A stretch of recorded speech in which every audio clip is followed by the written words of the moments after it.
ये कहानी है एक हवेली की, भूतिया हवेली की। इस कदर लोग इस हवेली से डरते थे कि कोई इसके आसपास तक नहीं जाना चाहता था। ये हवेली इतनी खतरनाक थी और इतनी ज़्यादा भूतिया थी कि लोग इससे देखना तक नहीं चाहते थे। लेकिन एक दिन रमेश नाम का एक लड़का, जो कि युवक था और काफ़ी कम उम्र का था, उसे इस गांव के बारे में और इस हवेली के बारे में कुछ नहीं पता था। इसलिए वो इस हवेली के अंदर घुसा। लेकिन उसने जो इसके बाद देखा, रमेश ने यहाँ पे एक भूतनी को देखा जो कि एक सफ़ेद साड़ी में पहनकर आई थी। तो इस हवेली की शुरुआत होती है करीब 30-40 साल पहले।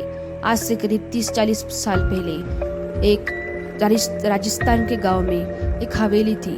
वहाँ पे बड़े बड़े लोग रहते थे, जैसे कि मुखियाध्यापक और सरपंच गांव के उस हवेली में रहते थे। लेकिन एक दिन डकैतों, चोरों और गुंडों ने उस हवेली पे हमला कर दिया और सारे लोगों को मार दिया और वहाँ पे खून से लथपथ हवेली हो गई। लोगों सारे सदस्यों के मारे जाने के बाद चोरों, डकैतों और गुंडों ने उस हवेली के सारे पैसे चुरा लिए। लेकिन आज भी अगर कोई वहाँ पे देखता है तो उसे एक काला साया दिखता है और पीली रोशनी हमेशा दिखती है।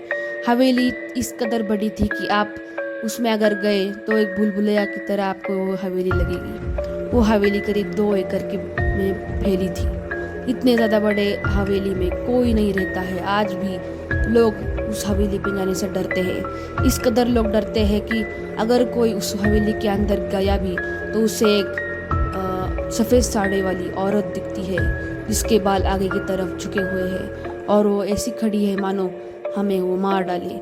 आज भी अगर कोई इस हवेली से गुजरता है तो लोग हमेशा डरते ही रहते हैं। इसके बाद रमेश का क्या हुआ और कहानी आगे कैसे बढ़ेगी, हम देखेंगे अगले पार्ट में। तब तक के लिए लाइक, शेयर और सब्सक्राइब करें हमारे चैनल आर्यन ब्रदर व्लॉग्स को।